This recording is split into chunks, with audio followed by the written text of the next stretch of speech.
Well, it's upon us, Paul. Episode 156, and it's the last one for season 5 of the BAP. Okay.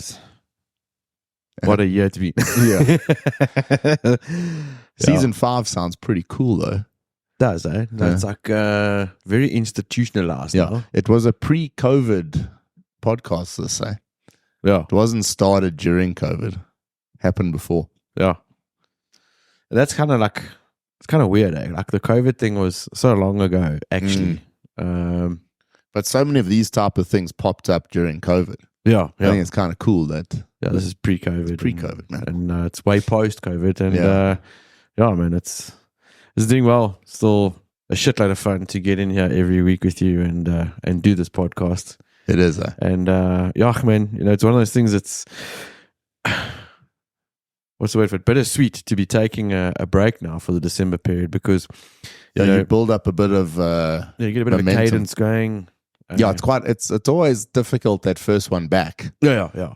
You sort of you're not in tune with the news as well. You're not keeping up with it as much. Exactly. It's a bit like flying. You know, if you haven't flown in a couple of weeks or months, and you know that first flight's always a bit of a head scratcher. But it's true. Remember those flights back, first one back after leave. Yeah, always a difficult one. Well, that was like me last week in that 172. I was like a fish out of water, but recovered yesterday quite nicely from that. So back in tune with it. But yeah, you know, like you say, getting back into the swing of things when you've had a bit of a break is always a bit tough. But I think this upcoming December break is somewhat needed. Yeah. You and I both are starting to look a bit like Keith Richards with them. Understatement of the century. Yeah, I haven't spoken about it much, briefly last week, but my little one's due right at the beginning of December. Yeah. So it's been a push now, sort of this last bit. But like you say, this is our get together time. Yeah. It's away from the normal work life, and I certainly wouldn't change it, bro. It's that's what we do, and we'll carry on. Look, I am excited for season 6 because it also forces you then to go back, have a look at what changes you can make, and then implement those things. And then we always try and do something with it. Add something new. So I'm looking forward to it. Yeah, no, me too, man. I mean, no doubt over the break, there'll be the time and the opportunity to do a bit of reflection and introspection, and like I say, generate a few fresh ideas, and then see what we come back with next year. Yep. But either way, let's get into it for the last season. What Let's you got do it. there? So for the last time this year, should we just touch on some international aviation news before we carry on talking crap like we do every other day? Yeah, I think the big thing, obviously, last week, that Dubai Airshow. Let's touch on it briefly last week. Didn't want to go into it too deeply because those stories, numbers, amount of sales, all the rest, can be a bit boring, those. But anyway, it was an overwhelming victory for Boeing. Yeah. They 3 times as many orders as Airbus did, signaling a turning point for the US aircraft manufacturer, and particularly the 737 MAX program. Highlighted their big issues still with the Pratt & Whitney GTF engines. That slowed the production delays on all the Airbus narrow bodies, and that led to not one airline ordering a 320neo. Crazy. That's crazy, yeah. Yeah. Emirates placed a huge order for the yet-to-launch 777X, highlighting the continued demand for high-capacity jets and boosting Boeing's backlog. So that was the highlights of Dubai. But obviously, Ryan, the whole Airbus-Boeing thing, we've chatted about it a lot, but it's an interesting story. It's going to carry on. Is this now the shift? And maybe you're going to see a lot more Maxes around, and maybe not quite as many Neos as you originally thought. Certainly looks this way. I mean, I remember with the build-up to the air show, the amount of Airbus priming that was going on. We still commented on it and said, look, it looks like Airbus is up for the win here. Yeah. But yeah, Boeing cleans up shop as they seem to have done. So it's cool, man. Yeah. Yeah. chuffed about it. Anyway, we speak about Boeing and Airbus quite a lot. Quite a bit going on with Embraer as well. Sales still look.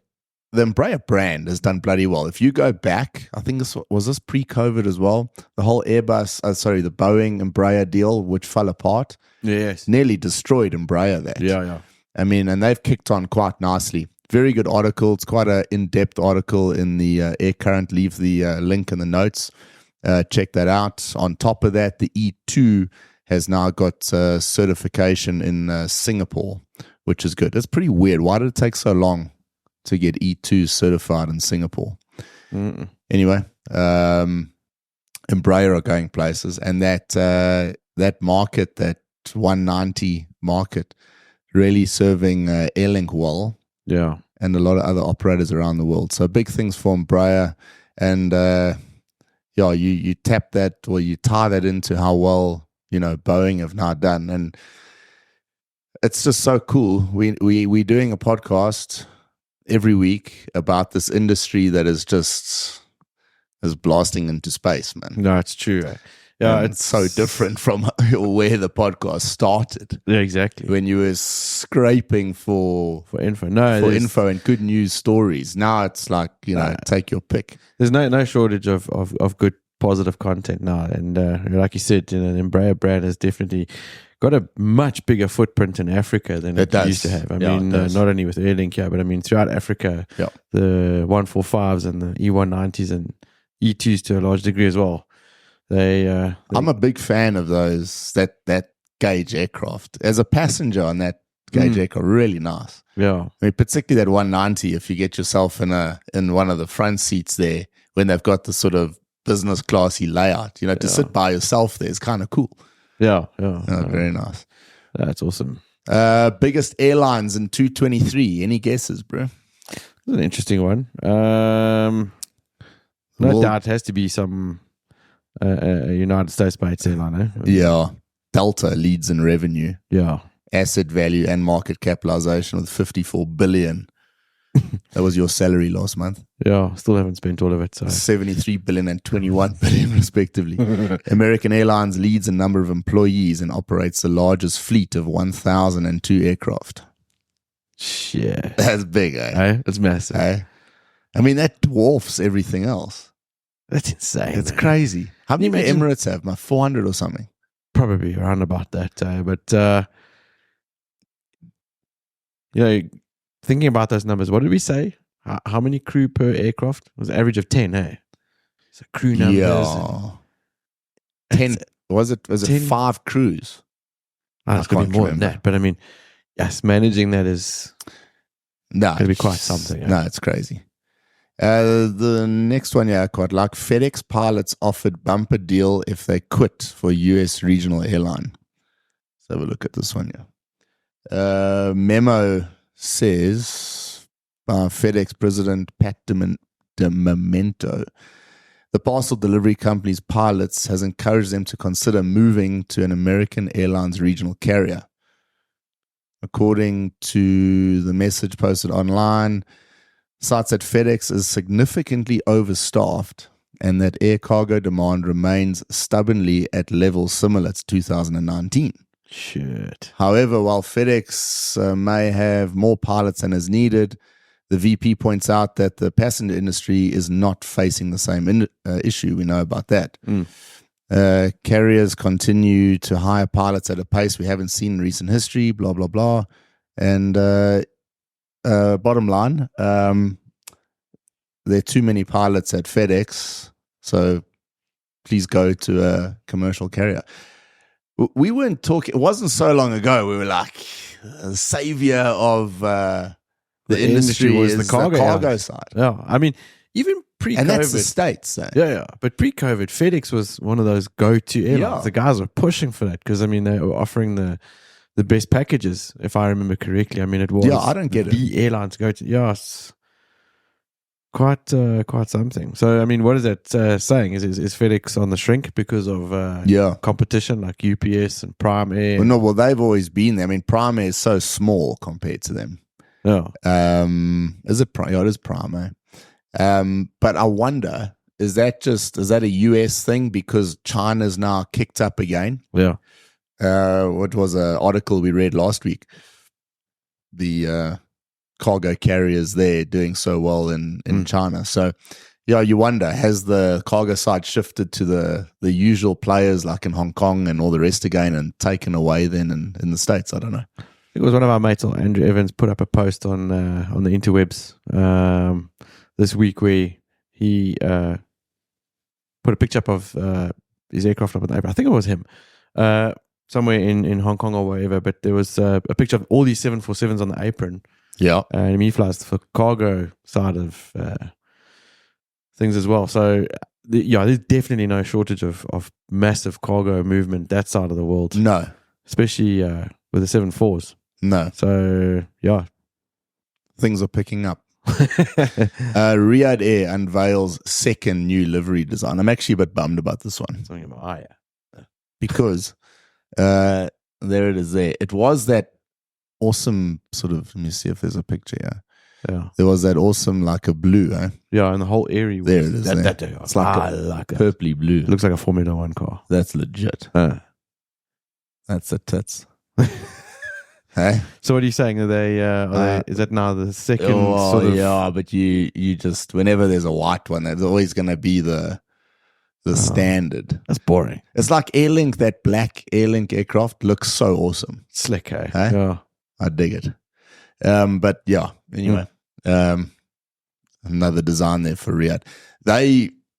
I'm keeping a close eye on them from just to see their website and that. Every week there are more job opportunities coming, Yeah. so they're taking on different departments and that now.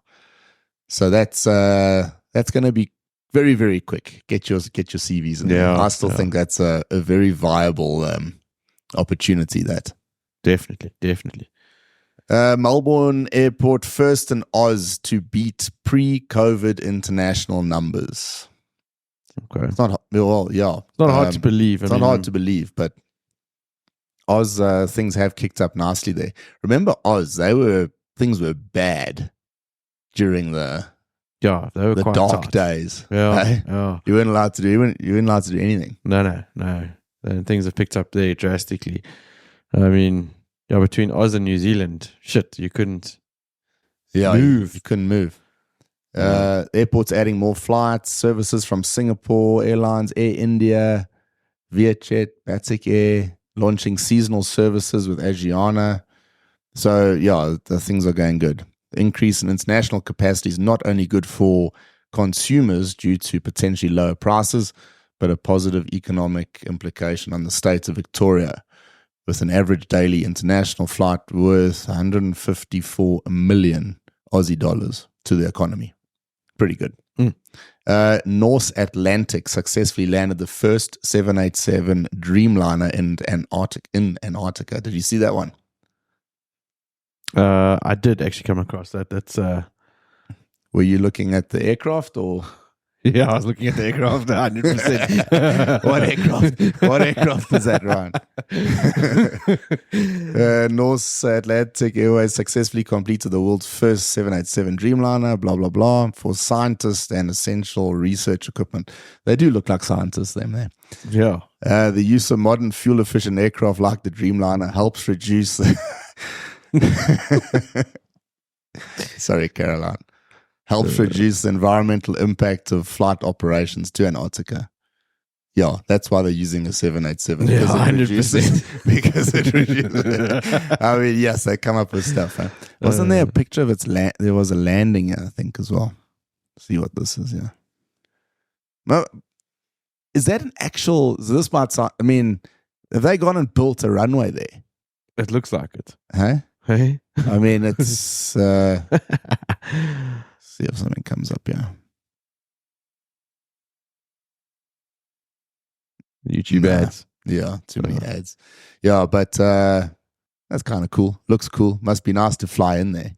I wonder if there's any random like effect you get from the coming into land on white. It's like don't the chopper pilots have that issue when they're picking up? Yeah, it's like they call it brownout when they pick up a whole lot of dust and stuff. Yeah, well, but those chopper pilots that are picking up skiers stuck on mountains and that. Like a whiteout. Yeah, like a whiteout. It's the same as that sort of dark hole, black hole effect. You would think so. Yeah, I wonder. I'm sure they must have. It must be pretty sorted out, pretty cool system or something. But I'm sure the 787's got some decent tech to help them through that. It's got to anomaly. Got to have something. Yeah. Talking about interesting runways. You know that Ural A320 that ran out of fuel a couple of months ago, and they got plants in the field. So you seen that article where they're going to fly that airplane out of that field now. No, they really? No joke. So I don't have the article with me now, but I was reading about it this morning. But yeah, they're waiting for the winter season to fully take effect, so this field can properly frost over, and then they can get the best sort of performance to fly that thing out Only of the Ruskies. So I can't wait to see how that. Where they're pulling the performance figures there, they're just some working it out. Same there. Place most other airlines get. Balanced field. Oh shit! Heathrow chaos, flights cancelled and delayed after high winds and staff absences. Still lacking staff at Heathrow. Yeah, after all this time, haven't been able to entice the people back. Huh? Yeah, what's it affecting 10,000 passengers? Yeah, blah, blah, blah. It goes on and on. That then goes into the usual this time of year. Ryanair now calling on the EU to protect overflights during the French ATC industrial action. Oh, for Pete's sake. Is that another? Are they doing it again? No, every year, bro. Hey? Every year. So holiday plans, no doubt, will be affected for some people. That's what I hate the most. Yeah. I think people get so little time off. And, if you've got to tend, it was always like this time of the year that I used to go to Sim when we were at Saks. Yeah. I was like one of the guys at the back of the queue. And I remember most of the times when I went, I would get affected by these fucking ATC strikes. Mm. It's like an annual thing, like pre-Christmas. Yeah, it's when they can have the biggest impact. Yeah. So obviously now, but like I say, if you're paying for an overseas trip these days, 10 days and you've, planned it and you're taking the whole family. Yeah. And then you get bumped and have delays and extra expenses because of this. It pisses you off. Imagine you going with your kids and now you get stuck at some other airport and you can't. Hey. It's a flipping nightmare. No, it's. And I got stuck when did I get stuck in Paris for the one? Yeah, it was when you went across now in August or something. Yeah, early on in the year. And then that was because some pipe drove into a flap or something. Yeah. And it's a rigmarole because you got to catch a bloody, you got to get back to the terminal, and then they send half the passengers to this hotel, and then it's chaos. So if you got kids in that, and this time of year, people are traveling with kids. I don't know. It annoys me more now that I've got kids, I suppose. Yeah. No, well, because you know about the complications. Yeah. Jeez, it's a nightmare. Can we go to some African news now? It's about time. FlyNamibia is going to triple its regional destinations in 2024 with new routes from Windhoek. They've grown quite quickly, eh? I think I know why. Because they are closely tied to Airlink, are they not? Correct, Amundo. So it's the whole Airlink influence in there that are showing them how to do things right. And the way Airlink are growing, there's no doubt. Yeah. Are they connected to Link? I don't even know. I think they are, man. There was... We spoke about it a long time ago. Yeah, it depends. Were we speaking about it on the podcast in a sober state, or were we speaking at the pub in a inebriated state? I don't know. Is there a difference? What's their connection? They got a connection through West Air, though, eh? So it's the same. I don't know. Yeah, I think it's also. I don't. Could be a bunch of crap, but anyway, yeah. Nice to see a bit of growth on that side of the world. Anyway. Okay, talking about bunches of crap. Check this out. Cargo delivery drones coming to South Africa. Will this ever work here? A company that builds courier drones is set to expand operations in South Africa. This is now a country that hasn't even got Starlink yet because of some, stupid law. That's because the right dude hasn't had he got the backhand envelope yet. Yeah.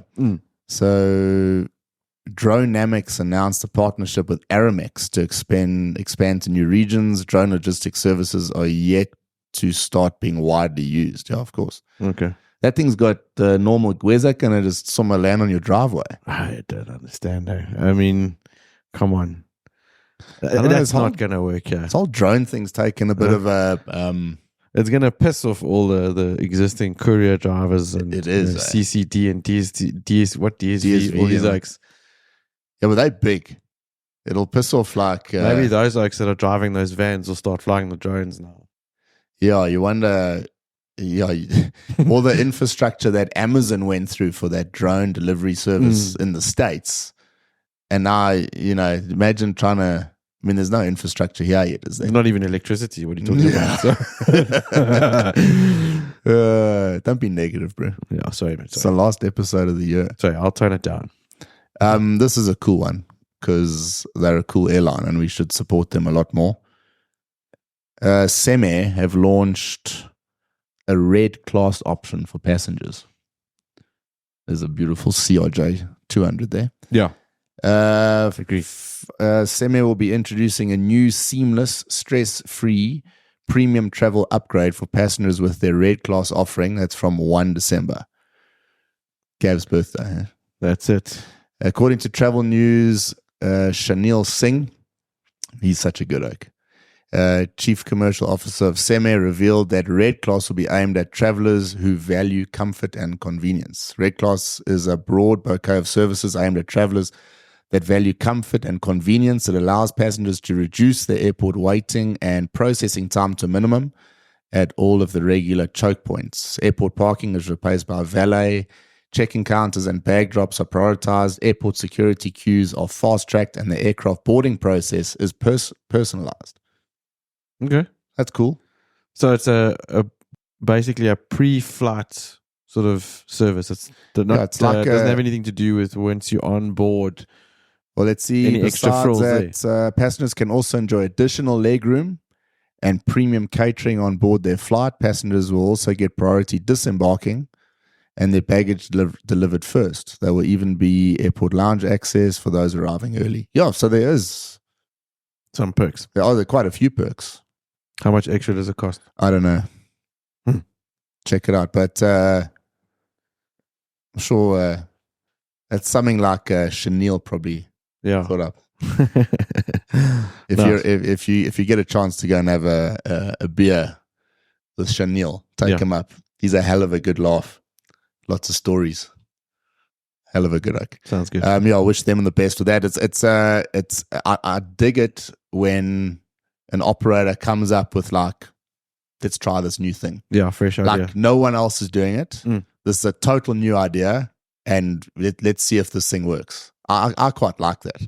It's not like the normal thing. Let's start a business class and put a fucking curtain there behind row 3 and serve a warm cup of coffee instead of a cold cup of coffee and call it business class. Yeah, exactly. Well, the airlines are now, I think, are being forced to be a little bit more creative, and it's cool. The competition's ramping up, and it's necessary. So, like you say, awesome, good stuff. Time for an advisory. It is. As you know, I'm a bit of a financial expert.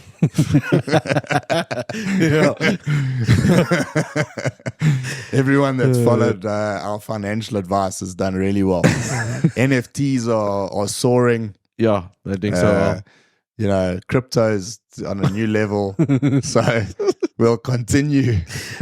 So why do I get the feeling that this is going in that direction? Yeah, it is. So more premium financial. The Bryan podcast is not an endorsed financial services provider. Yeah. T's and C's do not apply. Yeah, like take it or leave it. This is, no comebacks, please. Quite a cool app though, the Shift app.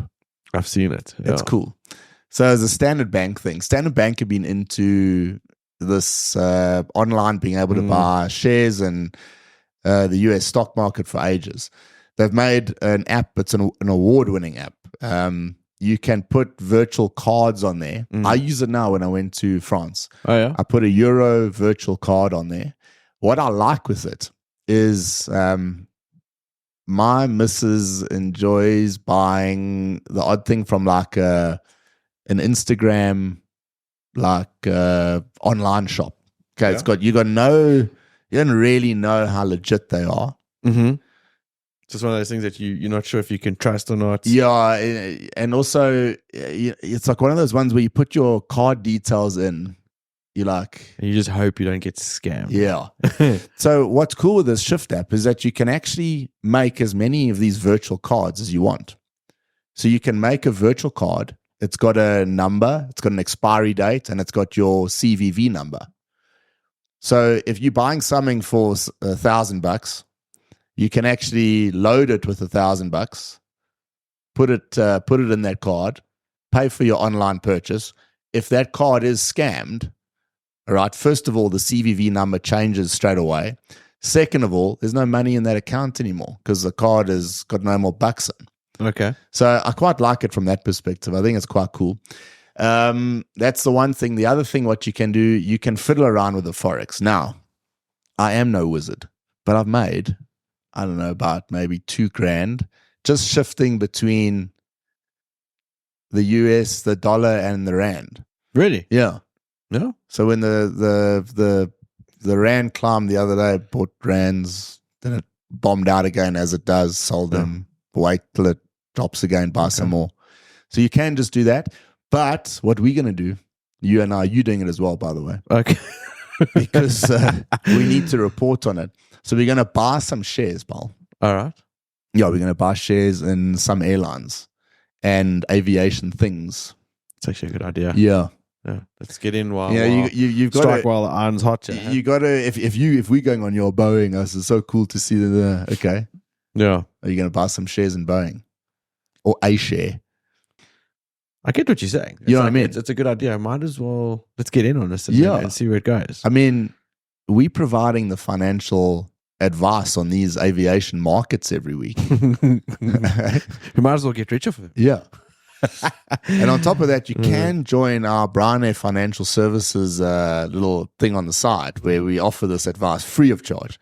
But no, so yeah, we're going to do that. I think Joby, the vertical takeoff and landing electric story, they're worth a try. Definitely. And I think you were telling me about this a while back though as well. A lot of the tech companies are on there. So if you've got like a keen eye on what's happening in the tech world, it's not a bad idea to sort of have a look and play around. Exactly. It's not a bad idea. I'm actually keen. Turn it into a bit of a... You're in. Yeah, let's do it. Okay, let's see who else is in. Yeah. Maybe we get a few there. But yeah, I'm going to try. We'll buy a few shares there, a few airlines, maybe a couple of the manufacturers. I mean, even Sasol's on the US stock exchange. You can buy shares in Sasol. Yeah. Shit. Yeah, it's legit. So it's worth it. It's very quick, very easy. Buy your dollars on there. Don't put a lot in there. Like you start with a couple of grand and just play around. But it's quite cool. So the Shift app, SHYFT. Multi-purpose of an app kind of thing. Right? Yeah. You play around with your stock exchange as well as if you are traveling, you've got all your and you can use cards. that virtual card. You can make a dollar card, a euro, whatever you want. So from that perspective, it's quite nice, and you'll use that function. I've used it quite a bit already. It's worth it. Nice for guys that are like traveling regularly with like the S&Ts and stuff. Makes things a whole lot easier. Yeah, it's very easy to use. Facial recognition thing. So login is easy and it's legit. It's not like one of these sort of fake things. You've actually got to submit your ID and stuff like that to open the account fully. So no, it's well worth it. That's the advisory. Awesome. Last one for 223. 100%. Paul, some key moments, key mentions we need to shout out to people. Yeah, I think it's important.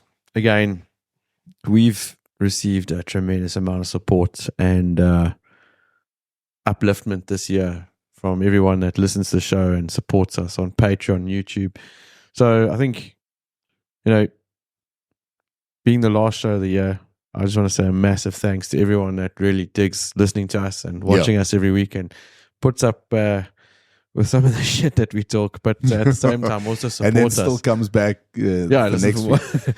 I mean, to all our Patreon supporters, and we've also got 2 new members on our YouTube subscription. Yeah. A massive shout out to Marcel Smith and Martin Lockyer for joining. Yeah, thanks guys. The program. I mean, we really appreciate it. The first 2 members on YouTube. Yeah. I really It's very appreciate it. And then if we can just mention as well the people on Patreon, Fran, John, Dino, Dale, Duncan, Imre, John, Yako, Mark, William, and then, like you said, Martin and Marcel that are on YouTube. Yeah. No, massive shout out and thanks. And you know what's cool is not only do they support us, but they are like religious about sort of giving us comments and feedback and you know, just staying in touch with us every week, which is really cool because it keeps us engaged. And mustn't forget Al Macaulay, who's every week, you know, sends us a shout out. And I suppose now's a good time to jump in and say well done to Al, who's our South African pal, who for a short time was our Montreal correspondent, who's now in Geneva. And he was our colleague for many years, and then all around great oak. And now he's in Geneva. With an Irish passport. Yeah. Still don't know how that came about. But. No, well done, Al, on managing to jettison the green mamba. Yeah. Jeez. Every time I hear someone else got a new passport, I feel worse about myself. I catch a bit of FOMO because it's like they're the ones that have managed to like prison break almost. I know. Yeah. No, nice, Al. Yeah, Al sends us a podcast every now and again. Yeah. To listen to. But also with always massive, you know, good gen and insight, you know. We need it. Your big chum as well, Imre. Yeah, Imre spoke to us this week from Japan. Sounds like he's still enjoying things that side. Also, lots of good feedback and commentary on the show. And he's trying to get into the States. And he was saying that the whole EB2 visa thing, it's quite a process. No, I'm sure. So for himself, even in Japan, so no, it's not just a South African guy that would battle with it. It seems like everyone finds that it's a bit of an arduous process. But yeah, he's still enjoying it in J-Land. Big shout out to Dylan Square, who this time last year moved over to Oz in Darwin. Yeah. And is now just managed He's made that home, man. Yeah, no, he's settled in. He's as Aussie as it gets now. Yeah. Especially seen as he looks like an Aussie as well. Ever since Dylan moved to Darwin, you see all the saltwater crocs have just fucked off. Not going to try to take the our boy from V-Town. He managed to get his Aussie ATPL this week, so nice a shout out to him because I think that's quite a story. That is, and they've only got a certain amount of time to get it. Apparently, yeah, you get like a year, and they don't make it easy. No, so. I think he was. What says a difficult exam that the guys do there? I think all the exams are difficult. But one of them in particular, I remember the Oaks always talk about the one. I don't know. I can't remember what it is. I think there's always going to be that one exam that the guy battles with. But I mean, to get that done inside of a year with a move and getting the family over and settling into a new job. And it's something all on its own. It's quite a thing to get to. So well done, Dill. I mean, massive, massive congrats. And I just want to maybe hop on that a bit longer. Dylan as well, I think... guys like that, particularly the group that sort of went to Air North, they, I think they've done wonders for the South African brand of pilot. Yes. First of all, because if Saffers go somewhere and then they act like morons and, don't do particularly well, it reflects badly on other South Africans, whether you like it or not. Exactly. And then it's like, no, we're not going to take South Africans. We'd rather take, someone else. Yeah. They've gone across and they've done really well. They seem, Dylan was, there was a video of him the other day. He's on the YouTubes. And he's basically become, I'd say, a brand ambassador for Air North, supporting and sporting the South African brand. Obviously enticing guys to try and get over there. Yeah. But, the right guy for the job, because he really does put up a good picture of what it's like over there. Yeah, he's very, very happy there. They're doing the right thing, there's no doubt. Let me try to find this video. On that, no doubt, Aussie Mike is going to be doing an equally as good a job as representing SAF as that side. He's in Broome, flying for Nexus. Oh, yeah, no doubt. And Mike looks like he's digging it over there. He shot us a picture the other day of him getting stuck into a proper Aussie burger there. Or maybe we can say something as well. One of the big differences on the show this year, Ryan, has been everyone is sort of, maybe towards the latter half of the year, people have like settled now into their new positions around the world. and it's bittersweet in a way because so many of the guys are, they've left South Africa, but it's so nice to see that Saffers are doing so well there, and found their new homes, and families have moved across, and everyone's settled.